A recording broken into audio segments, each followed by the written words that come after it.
Para la autoridad eclesial. Es el título de esta enseñanza hoy.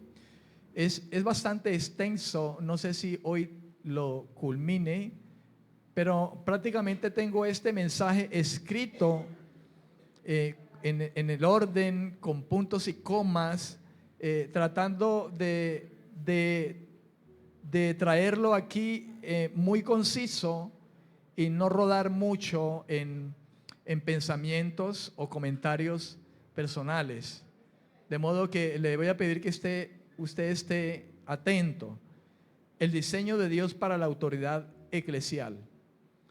Le rogaría quizá también que si puede ir a la página, usted pueda volverlo a escuchar, estudiarlo. Y bueno, es el pensamiento que tengo también si de pronto toda la iglesia no llega a estar aquí hoy, si llega alguien quizá ahora o la semana entrante, si el tema da para una segunda ocasión. El diseño de Dios para la autoridad eclesial. Quiero partir primero con una nota preliminar que dice, hay dos términos como nota preliminar. Si usted va a escribir, voy a estar dictando los títulos si usted quiere ir llevando el hilativo del mensaje. ¿Ok? Nota preliminar. Hay dos términos que considero que para nosotros como gente de la Biblia, que es la palabra de Dios, debemos tener muy claro en cuanto a nuestras convicciones. Ahora bien, ¿qué es una convicción? Una convicción bíblica es una creencia firme, inamovible y arraigada en la palabra de Dios que determina la conducta y la postura de vida de una persona, independientemente de las consecuencias o circunstancias. Si voy rápido, por favor no se preocupe, ¿verdad? Porque va a quedar grabado, entonces tómese el tiempo más adelante de poder escucharlo. Yo lo he hecho así varias veces con predicadores, con temas que me llaman la atención y me he sentado a escucharlos, lo pauso y es una bendición. Amén. Entonces no se preocupe por eso. Si voy rápido, porque trataré de ir rápido porque es extenso el tema. Pero voy a ser objetivo. Amén. Y precisamente uno de los términos que le digo, que considero que para nosotros es importante tener en cuenta, número uno, el tema objetivo o la palabra objetivo, y la segunda palabra es subjetivo. Quiero definir esas dos palabras o dos términos importantes, objetivo y subjetivo. Amén. La diferencia fundamental radica en que lo objetivo se basa en hechos verificables. Cuando hablamos de lo objetivo, hablamos de hechos verificables, datos y la realidad externa, independiente de los sentimientos personales.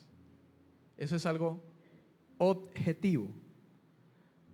Por el contrario, lo subjetivo se fundamenta en opiniones, emociones, creencias o perspectivas individuales, variando según quien lo perciba. Amén. Ahora voy a leerle unas palabras introductorias personales. Esto ya es mío.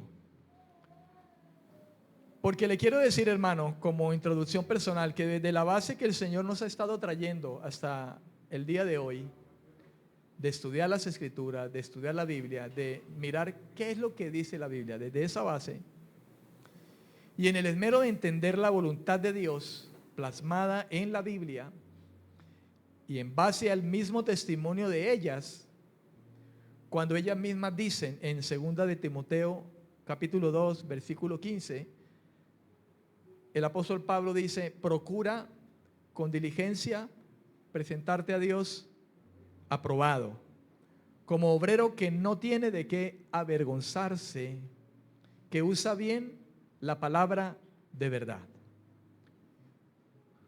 Con base en eso, y sabiendo que toda la escritura también es inspirada por Dios, y que Dios no ha improvisado, esas son mis palabras, respecto al propósito por el cual el Señor las ha transmitido para nosotros, su iglesia, a través de todos los tiempos, y después de todo, tenemos que entender que tomar esto en cuenta es de mucha importancia para saber cómo quiere Dios que nos conduzcamos en su casa. Esa es la introducción personal.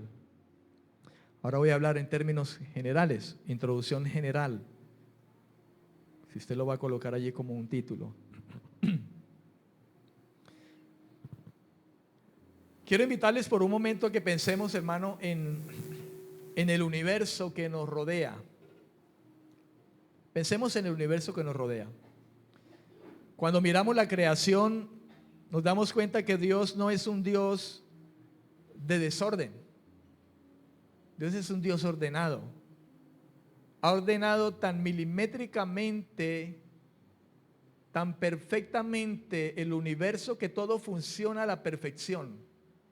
La tierra, la luna, las estrellas, el sol calienta lo que debe calentar, la atmósfera que nos cubre, las aguas del mar tienen su lugar. Todo está calculado milimétricamente. El tiempo, la noche, el día, y todo lo hizo Dios de esa manera para nosotros. Aparte de que a nosotros mismos también nos creó una máquina excepcional, hermano. Hablando de nuestra parte interior, nuestro cerebro, nuestras partes vitales, cómo funciona la sangre, todo esto, hermano, cada cosa en su lugar, ordenado, calibrado, porque ese es Dios. Él es un Dios de orden, de diseño, de armonía y de propósito. Todo lo que Dios creó, lo diseñó con una función específica para que funcione a la perfección. Ese mismo Dios que diseñó el universo y todo lo que ha creado, diseñó también su iglesia. La iglesia, hermano, no es una invención humana. La iglesia no es una empresa. La iglesia no es un club social que se adapta a las modas y a las corrientes culturales de cada época. La iglesia es la casa del Dios vivo. Por lo tanto, Él es el Señor y es el mismo que a través de su palabra establece cómo debe gobernarse su iglesia y quiénes deben ejercer esas funciones espirituales dentro de ella. La iglesia es el diseño de Dios también. Hoy queremos estudiar con mucha reverencia y objetividad lo que las escrituras enseñan acerca del orden bíblico para la autoridad eclesial. Y al hacerlo, hermano, descubriremos que en el plan de Dios existe una hermosa y una absoluta distinción de igualdad de valor ante sus ojos. Pero al mismo tiempo, también existe una diversidad de funciones dentro de su casa. Específicamente, la Biblia nos muestra un patrón claro y consistente. El llamado al ministerio pastoral de gobierno, lo que la Biblia define como la cabeza y el cuidado global de la congregación, confiado por Dios al varón. Y lejos de ser, hermano, un tema de superioridad, escúcheme bien, y de inferioridad, se trata de un principio de orden. Se trata de responsabilidad. Se trata de diseño divino, no humano, que tiene como único fin reflejar la gloria y el cuidado de Dios con su pueblo. Quiero partir de esa introducción general. Si usted está escribiendo, va a colocar un título general que diga: el diseño original de Dios para el hombre y la mujer desde el principio. El diseño original de Dios para el hombre y la mujer desde el principio. Amén. En la familia y en la iglesia, Dios asigna diferentes roles a los hombres y a las mujeres. Los roles son el resultado de la manera y el orden en que la humanidad fue creada. Pero también ha sido, escuche bien, hermano, también ha sido el resultado de la manera de cómo el pecado entró en el mundo. Lo que Dios creó es bueno. Todo lo que Dios hizo es bueno. Y mayormente al hombre lo creó bueno. Pero a ese hombre y a esa mujer lo creó con roles, con funciones específicas. Pero el pecado entró. Y como el pecado entró, entonces lo que hoy vivimos, hermano, es el resultado de ese pecado que entró en el mundo. Tocaré 4 aspectos importantes con respecto al diseño que Dios estableció desde el principio. Usted puede escribir allí como punto número 1: el diseño del orden de la creación. Punto número 1: el diseño del orden de la creación. Y lógicamente estamos hablando del diseño de Dios. Amén. El diseño del orden de la creación como punto número 1. Como un subtítulo, coloque allí: Adán fue creado primero a partir del polvo. Letra A puede colocar: Adán fue creado primero a partir del polvo. Génesis capítulo 2 versículo 7. Génesis capítulo 2 versículo 7. La Biblia va a hablar, hermano. Amén. Aquí no voy a hablar yo, va a hablar la Biblia. Génesis capítulo 2 versículo 7. ¿Qué dice la escritura?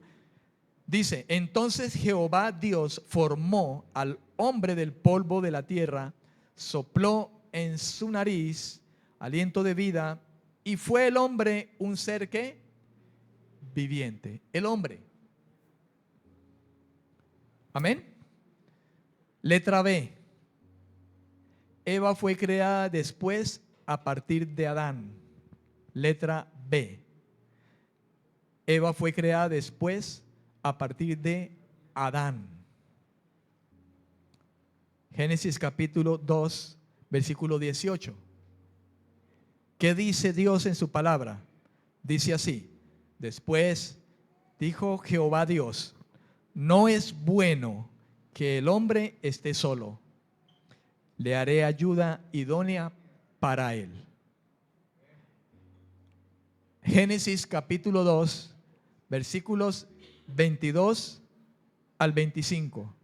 Génesis capítulo 2 versículos 22 al 25. Dice la escritura: de la costilla que Jehová Dios tomó del hombre, hizo una mujer y la trajo al hombre. Dijo entonces Adán: esta sí que es hueso de mis huesos y carne de mi carne. Será llamada mujer, porque del hombre fue tomada. Por tanto, dejará el hombre a su padre y a su madre, se unirá a su mujer y serán una sola carne. Estaban ambos desnudos, Adán y su mujer, pero no se avergonzaban. Si nota usted, el diseño del orden de la creación, dice la Escritura, Adán fue creado primero y Dios lo hizo a partir del polvo. Luego dice, luego fue creada Eva y la creó a partir de Adán.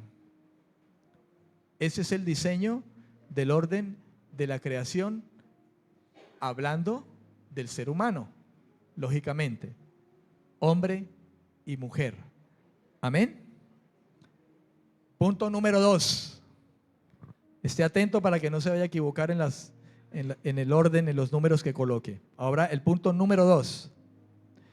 El diseño del rol del hombre y la mujer desde la creación. El diseño del rol del hombre y la mujer desde la creación. Amén. Ahora, como un semitítulo, coloque letra A, el rol específico del hombre. El rol específico del hombre. Génesis capítulo 2, versículo 15. Génesis capítulo 2, versículo 15. ¿Qué dice la Escritura en el diseño de Dios? Dice, tomó pues Jehová Dios al hombre y lo puso en el huerto de Edén para que lo labrara y lo cuidara. Amén. Para que lo cuidara, lo labrara y lo cuidara. Amén, amén. Hay una palabra clave allí, hermano. Y la palabra clave en lo que dice el Señor allí respecto del rol del hombre, si usted puede ver allí el rol del hombre, en esta ocasión aquí, en el principio, nomás creado Adán recientemente, por decirlo de alguna manera. No me hable de tiempos, no lo sé, no te puedo decir cuánto tiempo pudo haber pasado cuando Dios toma al hombre y lo pone en el huerto y le indica que lo labre y lo cuide. Lo cierto es que esto indica un rol que Dios le establece al hombre y le dice, cuida y guarda. Estas son dos palabras claves. El significado de cuidar o guardar, hermano, proviene del hebreo shamar. Shamar con S, SH, shamar. Y este significado, cuidar, guardar, shamar, esa palabra shamar, implica mucho más que una acción pasiva. Lo que Dios le estaba diciendo a Adán. Mucho más que una acción pasiva. Esto que Dios le estaba encomendando a Adán denotaba custodiar, vigilar, preservar, proteger y atender con fidelidad, estableciendo al ser humano, en este caso al hombre, en primera instancia, como administrador responsable de la creación de Dios. Shamar. Y ese shamar, junto con la palabra labrar, que es la palabra en hebreo abad, como suena, B larga y D al final, abad, que es labrar, forman el mandato divino de cultivar y de proteger el Edén. Amén. Ahora bien, teológicamente, hermano, Dios llamó primero a Adán tras la caída porque Adán fue el primer ser creado y constituido como la cabeza federal o representante de la humanidad, haciendo a Adán el principal responsable de la administración y la obediencia en el Edén. ¿Escuchó eso? Haciendo a Adán el principal responsable. Amén. De la obediencia en el Edén. A pesar de que Eva comió el fruto primero.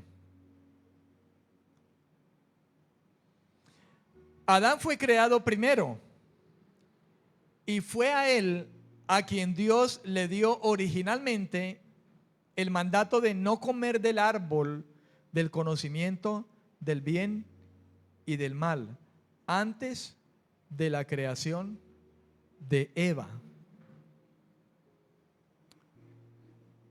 Letra B. Letra B. El rol específico de la mujer. Génesis capítulo 2, versículo 18. Ahora, ¿qué dice el Señor acerca de Eva, de la mujer? En Génesis 2:18 dice: después dijo Jehová Dios, no es bueno que el hombre esté solo. Si usted se da cuenta, hasta allí está el hombre solo, ¿verdad? Pero entonces Dios dice: no es bueno que el hombre esté solo, le haré ayuda idónea para él. Le haré ayuda idónea para él. No errónea, sino idónea. Amén. Ojo con eso, las mujeres, no errónea, idónea.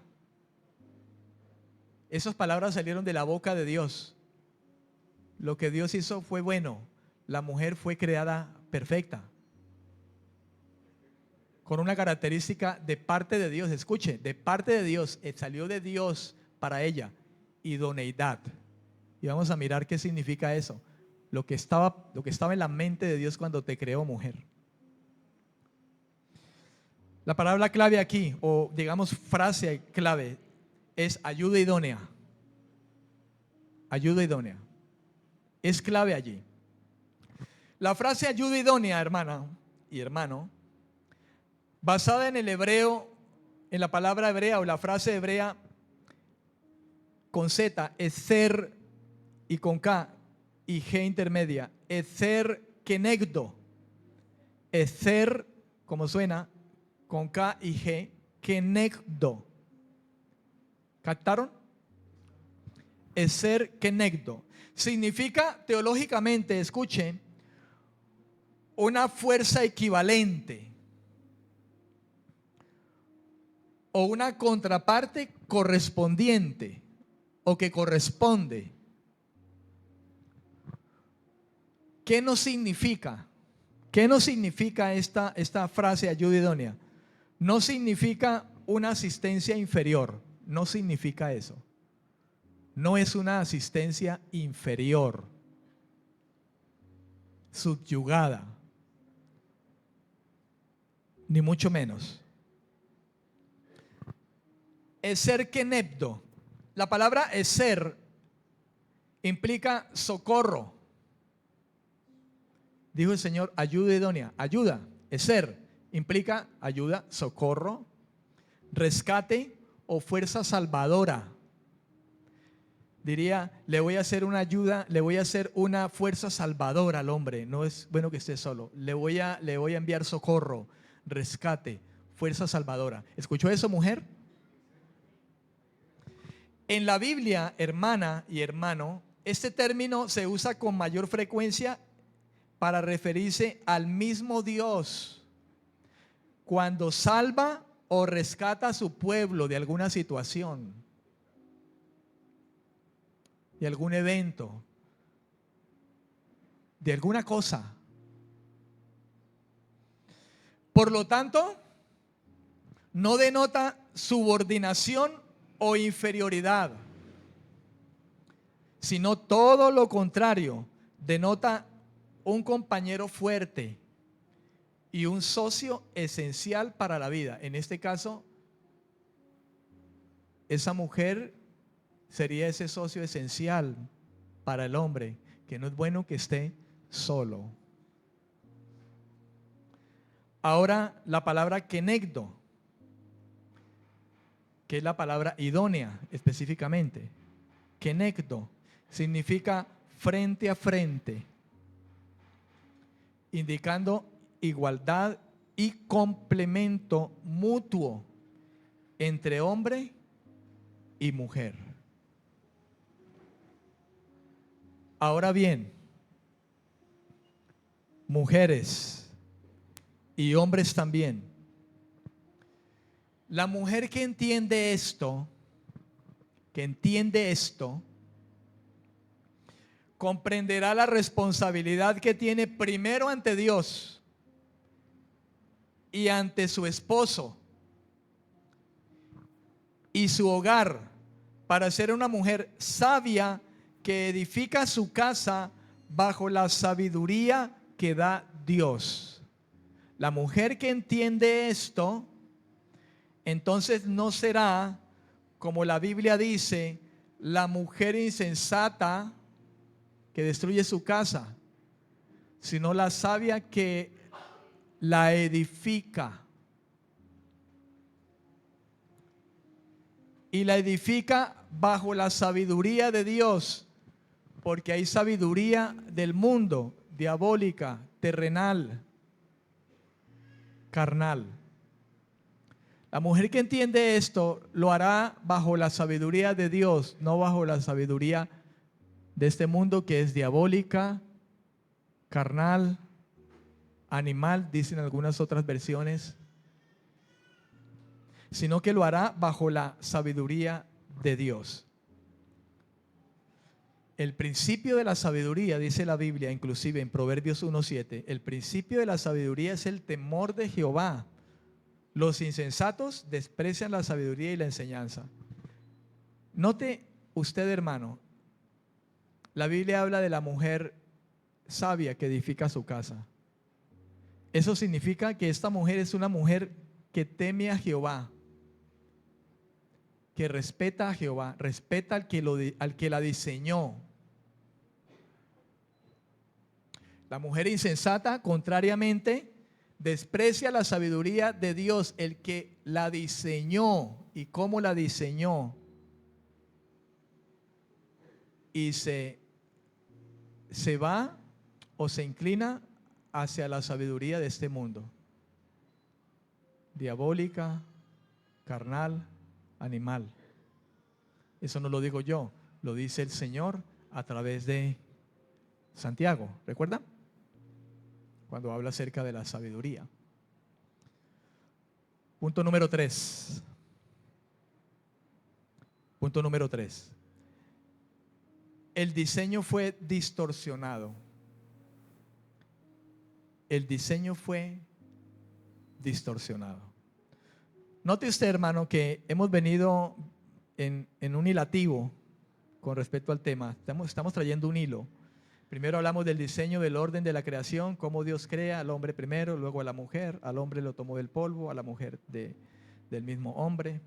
Luego, cómo Dios diseña un rol para cada uno de ellos. Hasta ahí todo está bien.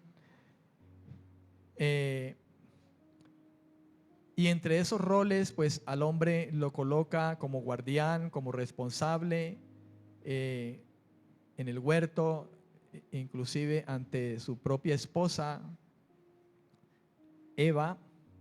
Y luego hablamos del rol de la mujer, ¿verdad? Y Dios no la crea de cualquier forma, la crea con una característica muy especial, y eso viene de Dios. Dios le da idoneidad, la crea como una ayuda idónea, no cualquier ayuda, porque hay ayudas malas.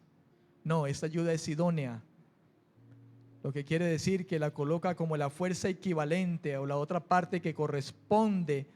Dios no se equivocó, Dios hizo las cosas perfectas, la mujer la hizo perfecta como la parte que le corresponde a aquel ser masculino que había creado, y se lo puso frente a frente, indicando con él igualdad y un complemento del hombre, un complemento de los dos, mutuo entre ellos.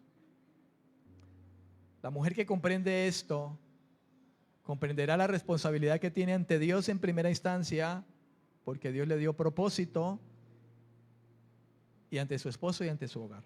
Ahora, número 3, el diseño fue distorsionado. Hasta ahí va todo bien, pero ahora, número 3, el diseño fue distorsionado. Letra A, escriba, letra A.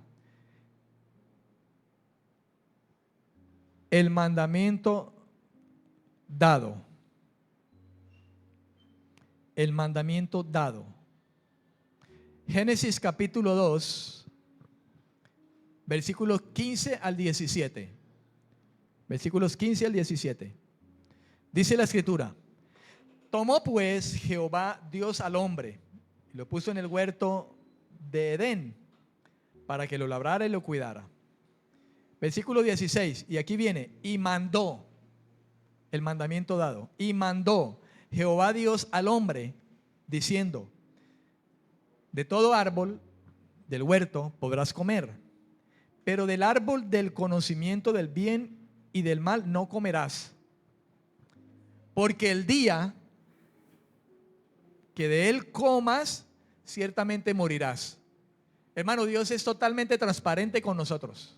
Y claro, le dijo al hombre: te mando que comas de todo árbol que hay en el huerto, pero hay un árbol que te mando que no comas. Adán, el día que comas de él, vas a morir. Hermano, Dios nos avisa. Dios continuamente nos está instruyendo.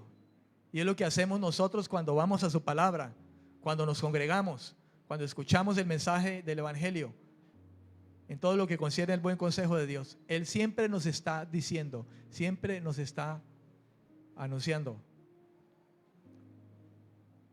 Y al hombre se lo anunció.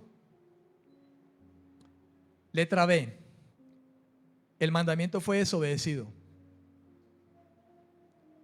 Génesis capítulo 3, versículos 1 al 7. Génesis 3, 1 al 7. La serpiente era más astuta que todos los animales del campo que Jehová Dios había hecho. Y dijo la mujer: ¿con que Dios ha dicho, no comáis de ningún árbol del huerto? La mujer respondió a la serpiente: del fruto de los árboles del huerto podemos comer, pero del fruto del árbol que está en medio del huerto, dijo Dios, no comeréis de él, ni lo tocaréis para que no muráis. Hay un detalle allí, quizá pudiera ponernos a pensar un poco en algo que quizá Eva lo añadió: no tocaréis. Jehová dijo a Adán: no comas de él. Eso implicaba quizá que ni se acercara por ahí, comenzara a rondar por allí tentándose quizá. Pero Eva quizá, a lo mejor quizá añadió un poco más cuando dijo: no comerás de él, ni lo tocaréis para que no muráis. Entonces la serpiente le dijo a la mujer: no moriréis, pero Dios sabe que el día que comáis de él, serán abiertos vuestros ojos y seréis como Dios, conocedores del bien y el mal. Y al ver la mujer que el árbol era bueno para comer, agradable a los ojos y deseable para alcanzar la sabiduría. Yo me imagino a Eva, después de esa conversación con la serpiente, mirando el árbol de lejos, ¿no? Dice aquí, al ver la mujer que el árbol era bueno para comer, agradable a los ojos, da la impresión de que ella lo miraba, ¿verdad? Y pensar en lo que le dijo la serpiente, deseable para alcanzar la sabiduría. Al final ella tomó de su fruto y comió. Y dio también a su marido, el cual comió igual que ella. Entonces fueron abiertos los ojos de ambos y se dieron cuenta que estaban desnudos. Y entonces corrieron, cosieron pues hojas de higuera y se hicieron delantales y se cubrieron. El diseño de Dios fue distorsionado. Punto número 4. Punto número 4. El diseño fue afectado por el pecado, el diseño afectado por el pecado y su consecuencia. Número 4. El diseño afectado por el pecado y su consecuencia. Amén.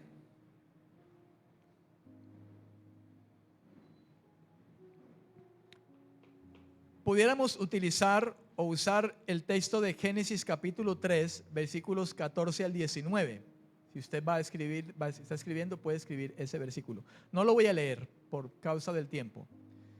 Génesis 3 del 14 al 19. Pero en en ese texto del 14, el versículo 14 al 19, hay un versículo que es clave y es central. El versículo 16. Y en ese versículo dice la escritura que Dios dijo a la mujer: multiplicaré en gran manera los dolores en tus embarazos. Con dolor darás a luz los hijos. Tu deseo será para tu marido y él se enseñoreará de ti. Amén. Fíjese lo que dice aquí: con dolor darás a luz a los hijos. Pareciera que los hijos iban a venir sin ningún dolor, ¿no? O quizá iba a ser un dolor mínimo. Yo he escuchado a mujeres que dicen que llegaron, hermano, y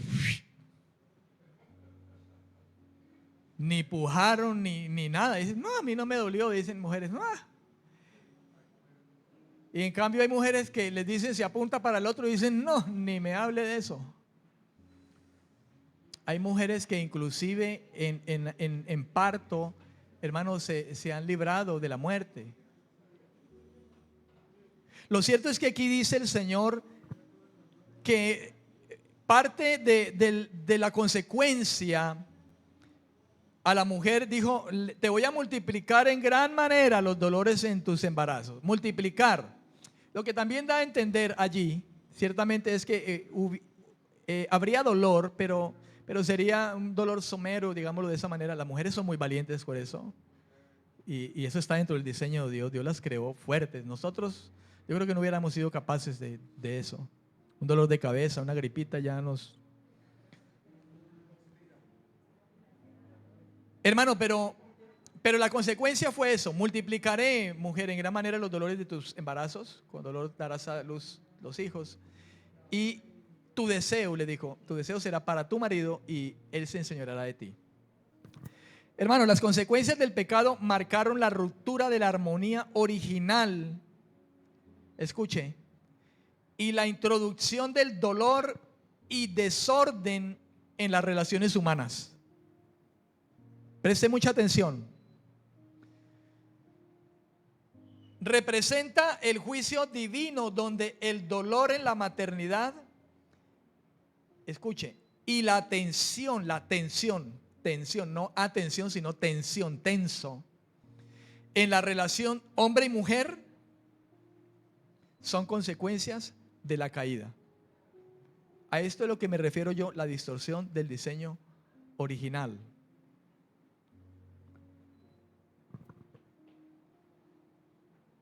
Coloque ahí una rayita, un asterisco, no sé, o una letra A, que diga: dolor en la concepción y parto.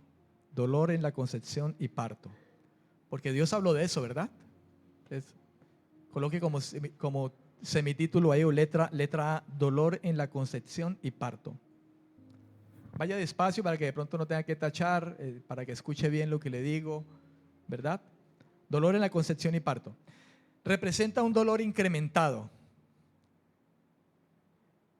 simbolizando la angustia en la transmisión de la vida en un mundo caído. No solo el dolor físico del parto.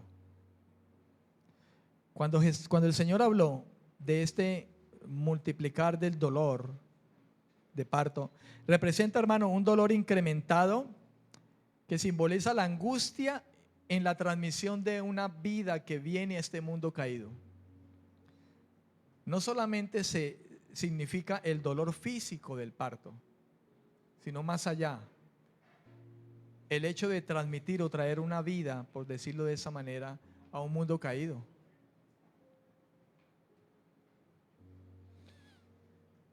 ¿Usted no ha pensado a veces, cuando dice usted: este mundo está terrible, y uno ve a sus pequeños, sus hijos pequeñitos, y dice: Dios, esto está tremendo, y uno se preocupa por sus hijos, llegaron a un mundo caído?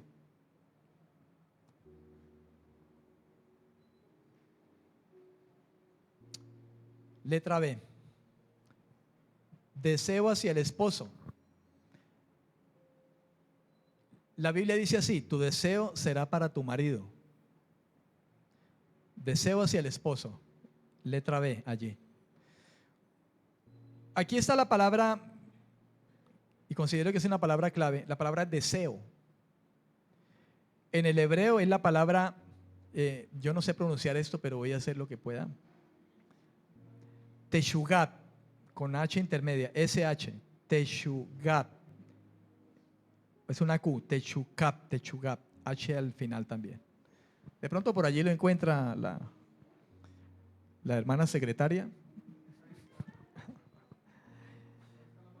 La palabra deseo, Techugab o Techukab, en hebreo representa una consecuencia de la caída. Fíjese, hermano, eso es consecuencia de la caída, lo que está diciendo el Señor. El dolor, lógicamente, y esto también. Un anhelo distorsionado, intenso y posesivo de la mujer hacia su marido, que busca el control y el dominio. De modo que cuando dice tu deseo será para tu marido, la intención de la frase hebrea, la intención del Espíritu Santo, era decirle que por causa de la caída ella distorsionó el propósito por el cual Dios le hizo una ayuda idónea, y ella iría a tener la intención de verse o ser una mujer posesiva hacia su marido. Ella buscaría la manera quizá de controlarlo y dominarlo. Aquí mando yo, diría quizá la mujer. A mí nadie me manda. ¿Usted quién es? Pero espere tantico, dicen en mi tierra. Vaya despacio, que yo sé que hay muchos pensamientos, muchas preguntas. Bueno, ¿y esto qué? ¿Y aquello? Tranquilo. Porque todo este desorden lo hizo el pecado. Y es el resultado de todo lo que con lo que hoy lidiamos. Amén. La mujer buscaría un control, un dominio, provocando una lucha de poder en lugar de la armonía original. A menudo esto resultando en la dominación masculina como respuesta. Letra C, dominio del hombre. Y cuando digo dominio del hombre me refiero a la última parte de ese versículo 16 que dice: y él, o sea el hombre, se enseñoreará de ti. Eso es resultado del pecado. Dominio del hombre, letra C. ¿Vamos bien? Se establece una estructura jerárquica y a menudo conflictiva, donde el hombre gobierna, indicando que la relación de igualdad y cooperación perfecta se distorsiona en una posición de poder y la gran mayoría de veces de dominación.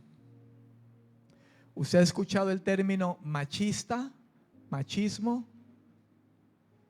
De ahí se desprende. Aquí yo mando, dice el hombre. Si la mujer quiere dominar, que de hecho es la inclinación que quizá la mujer pueda llegar a tener en algún momento. Por eso existe ahora el feminismo, la liberación femenina y esos movimientos que ahora están, porque hay un mal entendimiento, porque Satanás ha seguido hablándole a Eva, a la mujer. Entonces se ha llegado a ese punto, pero ahora vengamos a este lado con el hombre. Resultado del pecado del hombre. Ahora yo soy aquí el hombre, yo soy el rey, y entonces se comporta bruscamente, groseramente, le pega y hasta la mata. La mujer se convierte en la esclava. Hombres que llegan a la casa, ni siquiera le dan un beso de bienvenida, de saludo a su esposa. Entran, se sientan, se quitan los zapatos, los dejan por ahí, las medias las tiran. Literal. Sírvame, mija.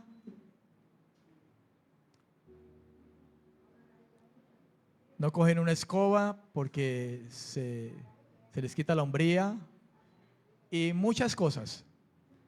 Pero ojo, mujeres, no estoy diciendo que ponga a su marido a barrer y trapear y que quiero todo limpio y seco.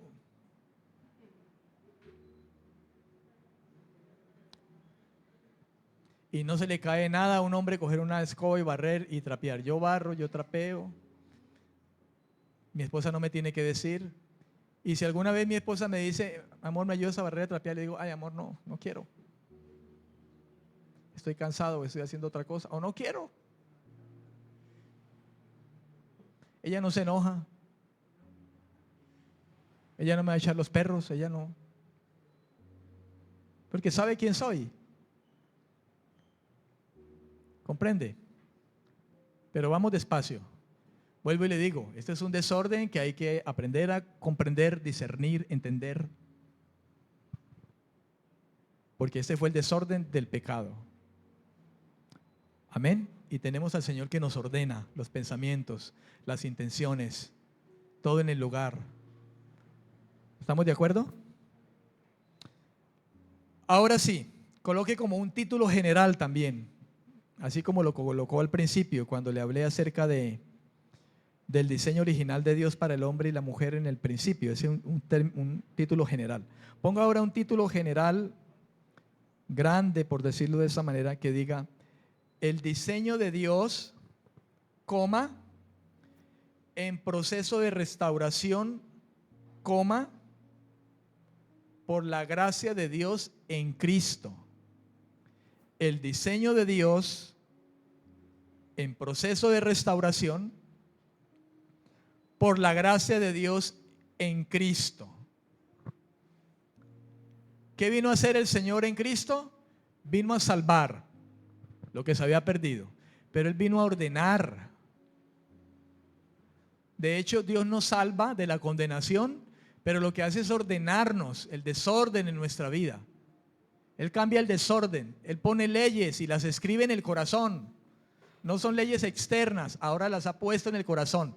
Por ende, Dios ordena los pasos del hombre, ordena todo, sus pensamientos, su voluntad, ordena su vida, sus emociones, sus pasiones, sus pensamientos, y de paso ordena su entorno. Entonces ordena su casa, ordena su hogar, ordena todo en el lugar donde debe ser ordenado. Entonces, hablaremos ahora entonces, hermano, del diseño de Dios que está en proceso de restauración, porque la gracia de Dios en Cristo hasta el sol de hoy está presente. Y quiero empezar, usted puede colocar ahí letra A, como dice mi título, refiriéndome al hogar. Puede escribir ahí letra A, en el hogar, para que no haga más largo quizá ese subpunto. Letra A, en el hogar. En el hogar. O sea, vamos a hablar de cómo Dios en el diseño, en su diseño, está restaurando por medio de la gracia en Cristo las cosas en el hogar. Letra A, en el hogar. El diseño de Dios en el hogar se alinea en la semejanza de Cristo con su iglesia. Eso lo dice el Señor allí en la carta a los Efesios, capítulo 5, versículo 21 al 25. Fíjese usted, hermano, cómo ese proceso de restauración a través de Cristo, la Biblia nos lo deja ver, hermano, que Dios está trabajando en ese diseño en el hogar. Y es algo que se alinea inclusive, o Dios lo coloca en una semejanza de Cristo con la iglesia. Lo coloca como un patrón. Hay como una especie, ¿cómo se llama eso? Una analogía en la que nos debemos de fijar nosotros cómo Cristo se alinea, cómo la iglesia se alinea a Cristo y Cristo con la iglesia en esa relación. Y eso lo vemos, hermano, en las palabras del apóstol Pablo en Efesios capítulo 5, versículo 21 al 25. Dice: someteos unos a otros en el temor de Dios. Someteos unos a otros en el temor de Dios. Las casadas estén sujetas a sus propios maridos, como al Señor, porque el marido es cabeza de la mujer, así como Cristo es cabeza de la iglesia, la cual es su cuerpo y Él es su Salvador.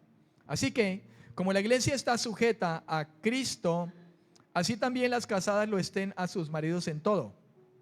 Maridos, amad a vuestras mujeres, así como Cristo amó a la iglesia y se entregó a sí mismo por ellas. Una de las palabras quizá que le cuesta a la mujer de hoy, la mujer caída, o sea, en pecado, todos somos caídos, estamos en condición caída. Hablo de la mujer que está en esa condición completamente caída. Las mujeres aquí son restauradas en Cristo, son nuevas criaturas, pero no crea, también a veces les pasa. Y hay cosas, hermano, en las que Satanás toma lugar, toma ventaja sobre eso cuando la mujer no entiende, no logra comprender esto. Y a veces hasta divorcios hay. Una de las cosas que de pronto le cuesta a la mujer es entender la palabra sujeto. Porque esa palabra sujetar, y de hecho hombres que la malinterpretan también por su machismo, la refieren a la mujer como esclava. Usted tiene que sujetar, usted tiene que hacer lo que yo le diga, usted tiene que, usted. Y esa es una palabra clave dentro de este texto que hemos leído. Efesios 5, 21 al 25. La palabra clave es someteos. Someterse, someteos. La palabra someteos viene del griego upotazo. Upotazo. Creo que en el tablero lo va a ver entonces. Upotazo. Ese término original, hermano, que Pablo escribió allí, definió allí, significa, número uno, situar o depositar debajo. Situar o depositar debajo. Y número dos, significa someter. Someter. Esa palabra upotazo es una palabra compuesta. Está la palabra tazo, que significa ordenar. Ordenar, tazo, ordenar. Y la otra palabra es un prefijo, que es la palabra upo, que significa bajo. Uniendo esas dos palabras diríamos nosotros bajo orden. Bajo orden.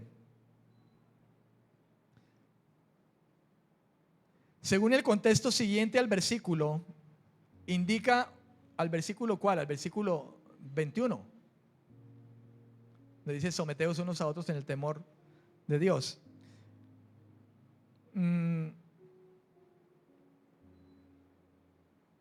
Indica que cada cónyuge, hermano, hombre y mujer, se ponga en obediencia al orden de Dios.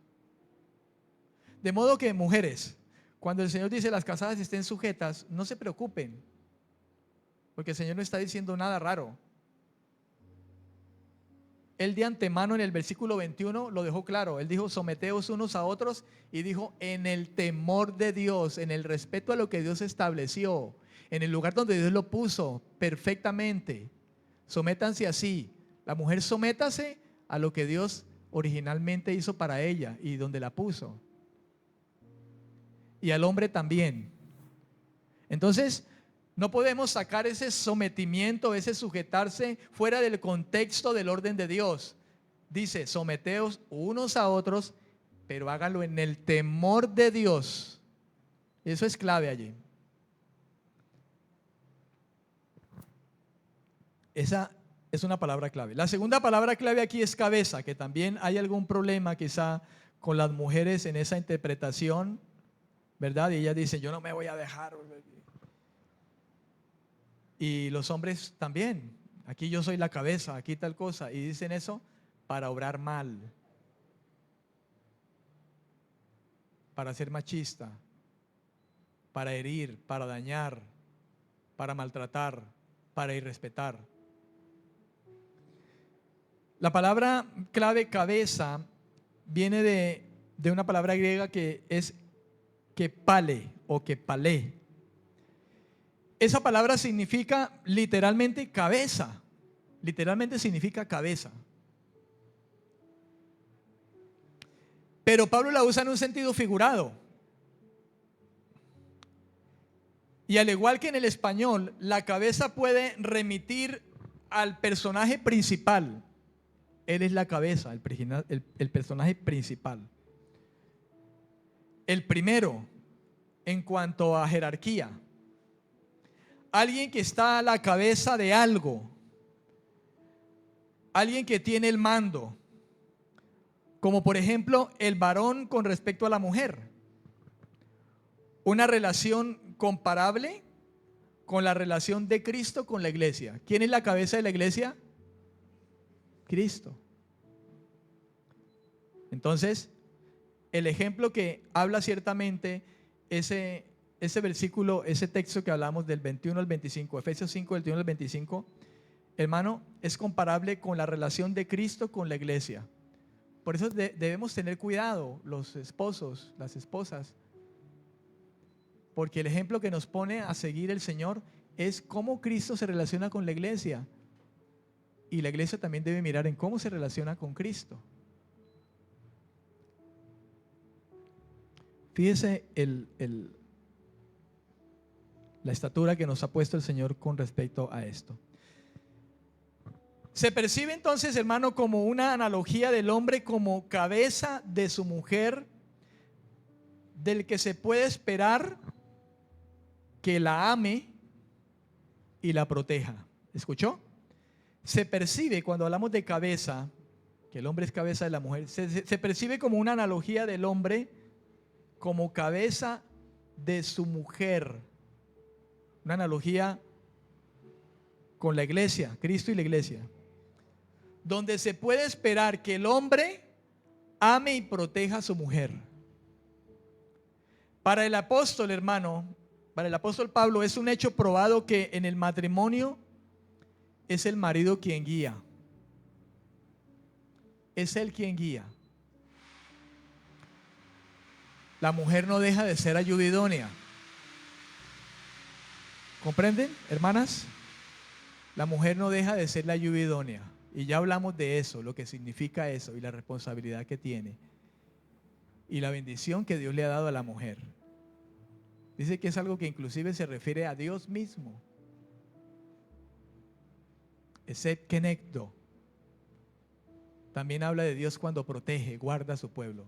Y eso mismo se lo dio el Señor a la mujer. Pero el apóstol, lógicamente, no por decisión de él o que le pareció, no, sino por revelación de Dios, inspiración de Dios, da por probado o hecho, por revelación, que en el matrimonio el marido es quien guía. Por eso en 1 Corintios capítulo 11 versículo 3 Pablo escribía lo siguiente. 1 Corintios capítulo 11 versículo 3 Pablo escribía lo siguiente.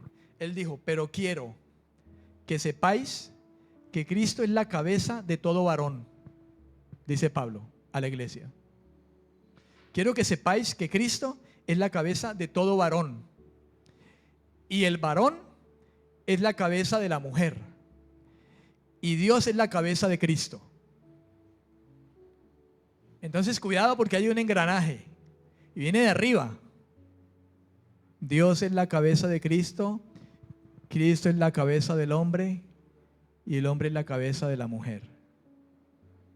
Cuidado con romper ese eslabón, que lógicamente se va a romper en el varón, no en Cristo ni el Padre. Ellos son Dios, pero aún en ellos se denota un orden. Amén.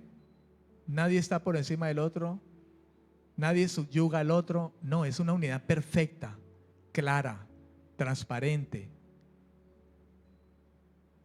en toda santidad. Dios. Eso por un lado. Y en otra parte vemos que Pablo también lo deduce del orden de la creación. Quiero que vaya mirando el tema cómo va hilando, hermano, cómo va avanzando. En otra parte vemos que Pablo también lo deduce, pero lo deduce del orden de la creación, y ya hablamos del orden de la creación. Primera de Corintios capítulo 11, versículos 8 al 9.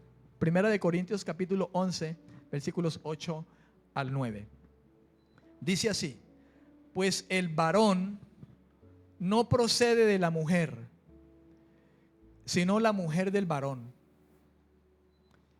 Y tampoco el varón fue creado por causa de la mujer, sino la mujer por causa del varón. Amén. La Biblia dice, Adán fue creado primero del polvo de la tierra, y luego dijo el Señor, no es bueno que Adán esté solo, le voy a hacer una lluvia idónea. Esto, sin más ni menos, es lo que está diciendo Pablo. Fíjense que Pablo siempre, hermano, habló conforme a las Escrituras. Nada de lo que él enseñó, lo enseñó fuera de ellas. Lo enseñó conforme a las Escrituras. De hecho, pues el Espíritu Santo a eso nos guía. Y los hijos de Dios son guiados por el Espíritu Santo. Y el Espíritu Santo nunca nos llevará aparte de su voluntad, del diseño de Dios. El varón no procede de la mujer, sino la mujer del varón. Y tampoco el varón fue creado por causa de la mujer, sino la mujer por causa del hombre. ¿No es bueno que el varón esté solo? Por causa del varón, que no era bueno que estaba solo, Dios creó a la mujer a partir de Adán. Amén, amén. Letra B. En la iglesia. Recuerde que estamos en el título general, el diseño de Dios que está en proceso de restauración por medio de la gracia de Cristo. Y ese diseño está en proceso de restauración por medio de la gracia de Cristo y está ocurriendo en los hogares, en primera instancia en los hogares. Allí comienza, en el hogar. Amén.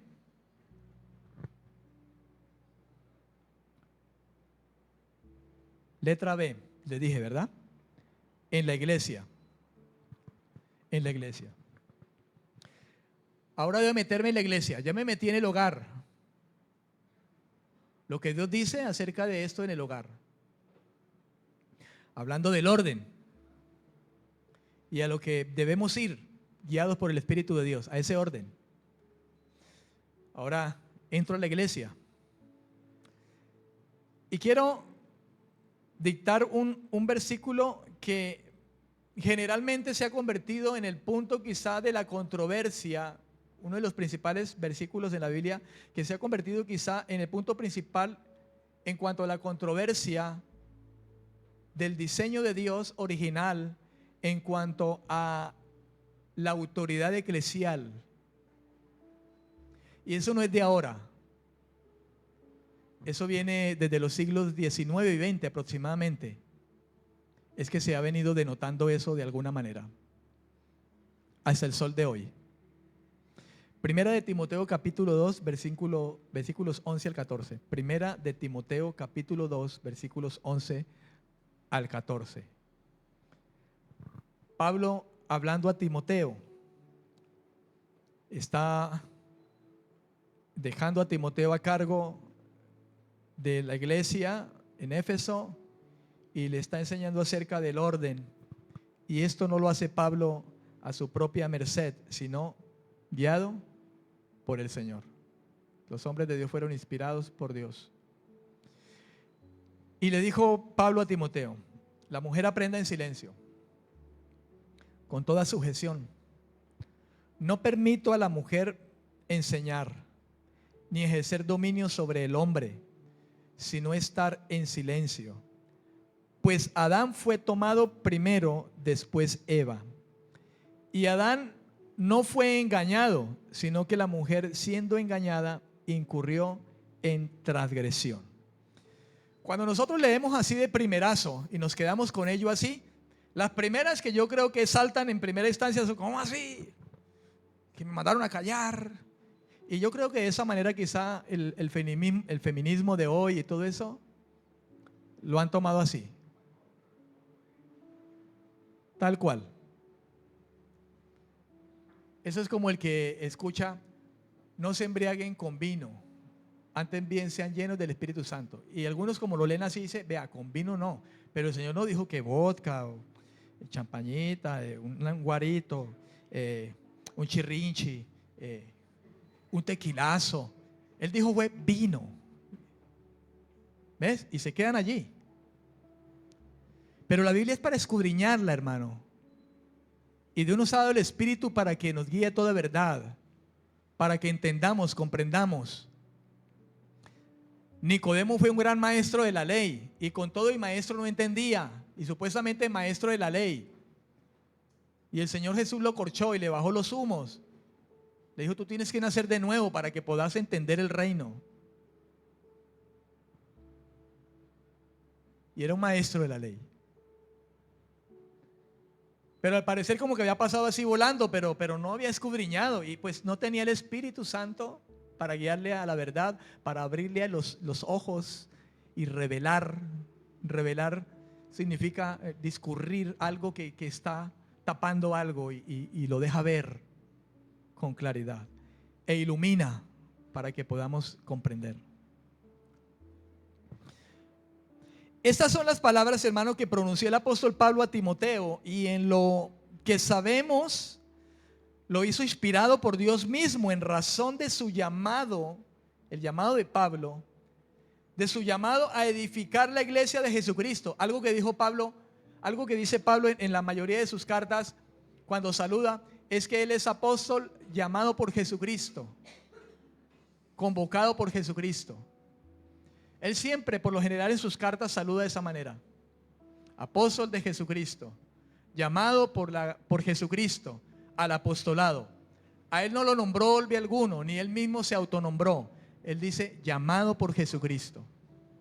De modo que en ese punto, hermano, en esa idea, cuando Pablo habló de esto, él no lo habló inspirado simplemente por sus deseos carnales, por sus pareceres.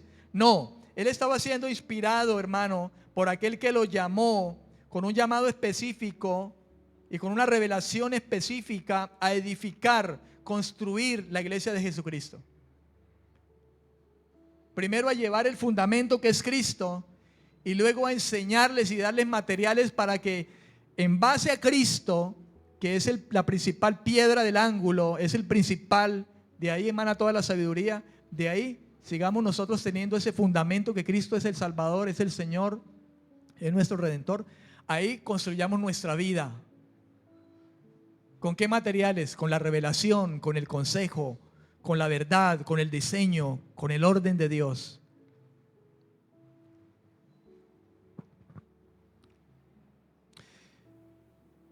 De esa manera, entonces, el apóstol Pablo destaca en sus cartas que su llamado apostólico tenía como fin principal fortalecer y construir la iglesia de Jesucristo, edificar. Ese edificar es un término que pudiéramos decirlo de manera más sencillas para que lo entienda, hermano, quizás si no lo comprenda: crecer espiritualmente, crecer en el conocimiento, conocer a Dios. No hablo de intelectualismo, hablo de relación.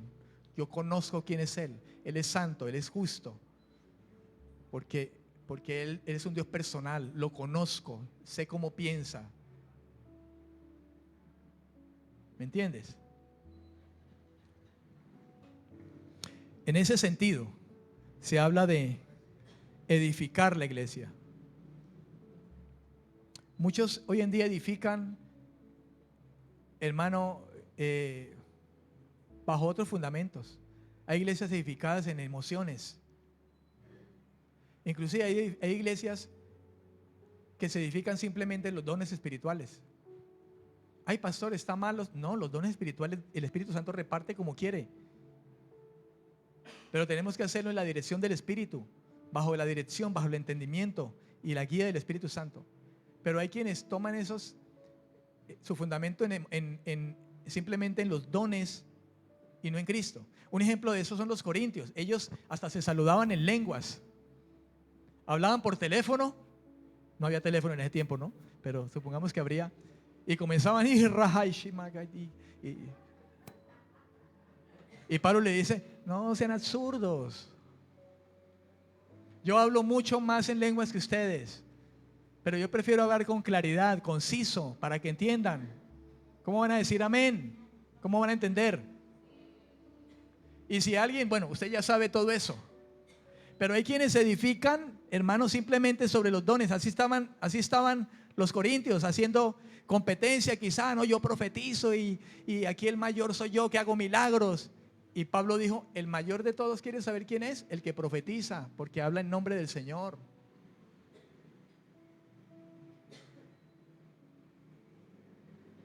Y no estamos hablando ciertamente o específicamente u objetivamente de un profeta como en el Antiguo Testamento. Así dice el Señor, hermano, ya tenemos toda la palabra profética más segura.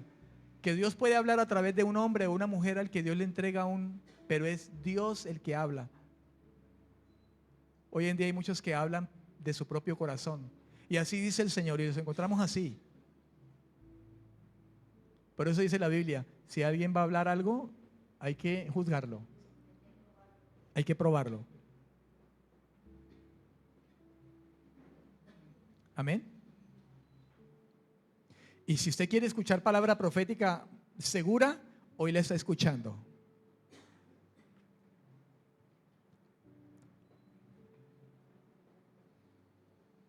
Cuando Pedro se lo habló a la iglesia, estaba hablando específicamente de las antiguas escrituras, los profetas, los salmos. Hoy nosotros lo tenemos completo.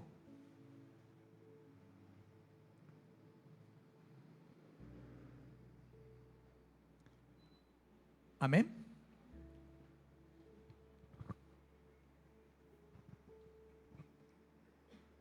El apóstol Pablo destaca en sus cartas que su llamado apostólico tenía como fin principal fortalecer y construir la iglesia de Jesucristo.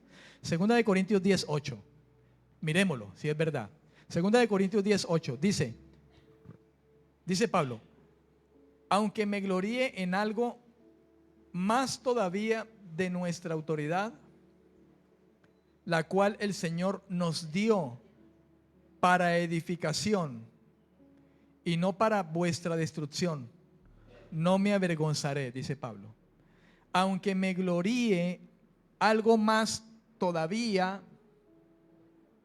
de nuestra autoridad, la cual el Señor nos dio para edificación. Pablo tenía claro, él dice que él se gloriaba de su autoridad, pero no lo hacía para vanagloriarse, porque tenía claro, y para él era un privilegio, por decirlo de esa manera, de que Dios le hubiera dado eso, el mismo Señor. Eso no se le podía olvidar a Pablo, que lo que tenía era de Dios, no era de él. Pero tenía un propósito, para edificación, no para destruir a la iglesia. Los otros apóstoles sí lo estaban haciendo. Dice él, no me avergonzaré de lo que digo, de lo que estoy haciendo, de Cristo, de la revelación, de lo que estoy enseñando. Primera de Corintios 3:10. Pablo dijo también, conforme a la gracia de Dios que me ha sido dada, yo, como perito arquitecto, puse el fundamento y otro edifica encima, pero cada uno mire cómo se reedifica, lo que les decía ahora. Cada uno mire cómo sobreedifica. Dios, hermano, a través de los escritos del apóstol Pablo, restringe a las mujeres de servir en roles de enseñanza y o tener autoridad sobre los hombres. Eso fue lo que leímos en 1 Timoteo 2 del 11 al 14. ¿Es lo que dice o no? Dios a través de los escritos, los escritos del apóstol Pablo, restringe a las mujeres de servir en roles de enseñanza y o tener autoridad sobre los hombres. Versículo 12 de 1 Timoteo 2. Dijo, no permito a la mujer enseñar ni ejercer dominio sobre el hombre, sino estar en silencio. ¿Está ahí o no está ahí? ¿De verdad? Ahora bien, escuche. Esto implicaría el impedimento entonces a la mujer de servir como pastora, gobernante sobre los hombres en la iglesia.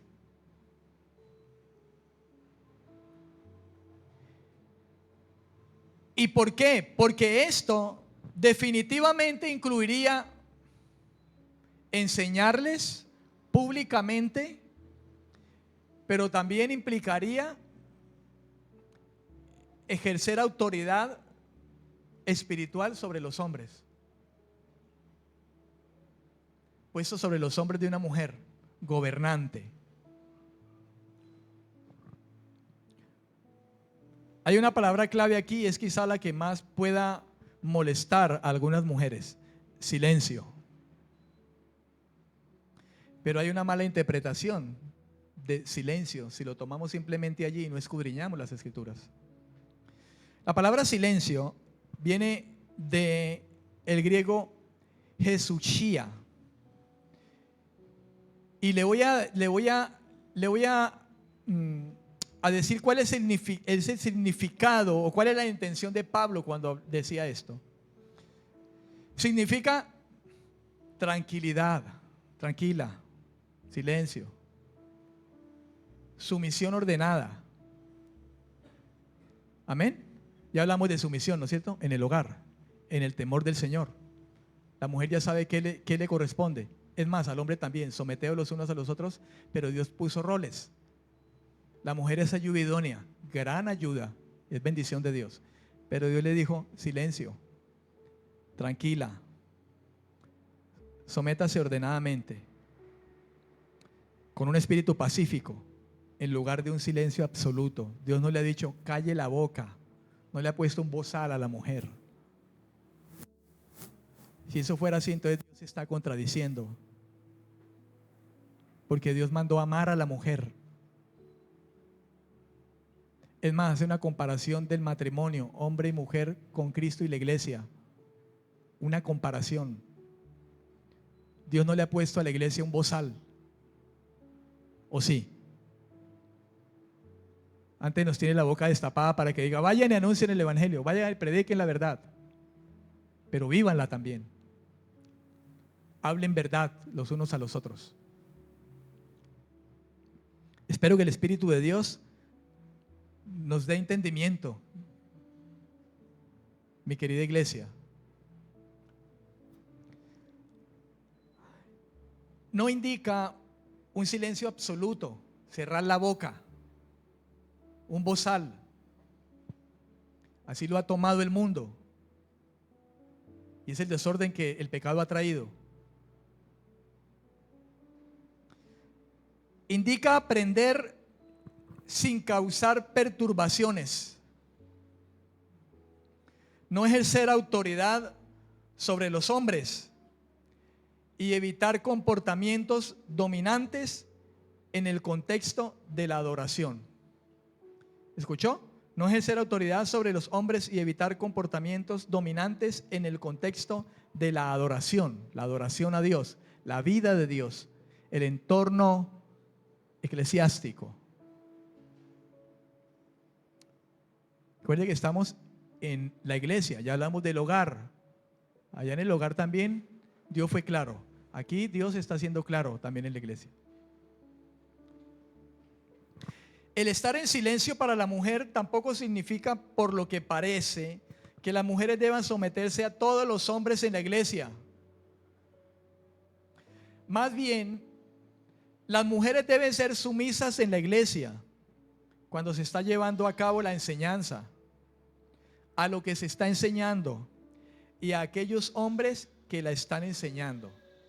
Ahora, escúcheme bien, porque si usted está en una iglesia y hay un falso profeta, pastor, enseñando burradas, porque lo que estoy diciendo también se puede malinterpretar. Usted no puede decir también, sí, amén. No, porque Dios le manda a usted, mujer, también a conocer las escrituras, la sabiduría de Dios. El principio de la sabiduría es el temor de Dios. ¿Y dónde hayas ese temor de Dios? ¿Dónde hayas esa sabiduría? En la palabra. De modo que, espero me entienda. No se trata entonces aquí, por ejemplo, hablemos de la hermana Carol, que entonces cuando dice que la mujer debe debe estar en silencio y pareciera que tiene que someterse al hombre. Entonces a Caro la va a mandar Roberto, el pastor aquí, el hermano José y el hermano Diego, y va a venir Juan también, y cállese. Tampoco, porque yo tengo a mi esposa y estamos leyendo lo que estamos leyendo y le voy a decir, a ver, cállese. No malinterprete, hermano. Porque esas son los diálogos, lo que sale del corazón del mundo que está allá, porque el pecado volvió un desorden.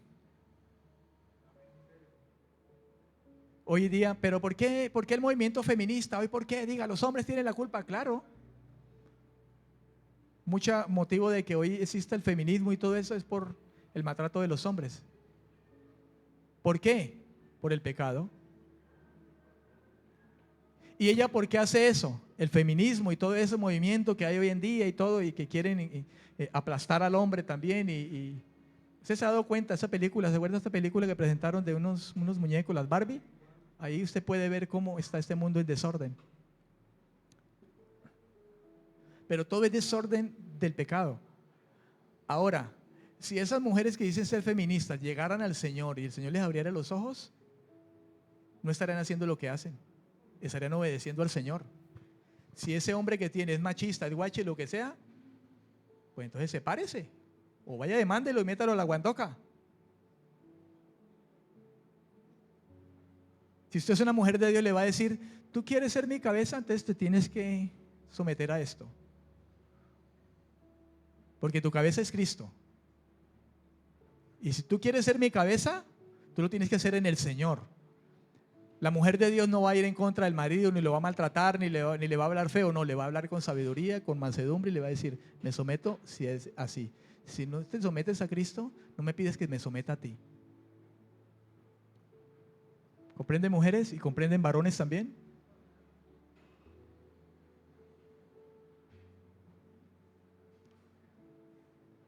Dios, cabeza de Cristo, Cristo, cabeza del hombre, hombre, cabeza de la mujer.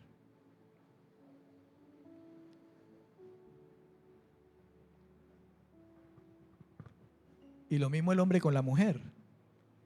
Si vas a ser ayuda idónea, pero estás errónea.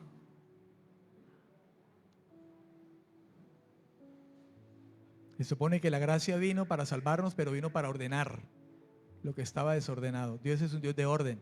Hágase todo decentemente y con orden. Dice Pablo, todo decentemente y con orden. Voy a dejar allí.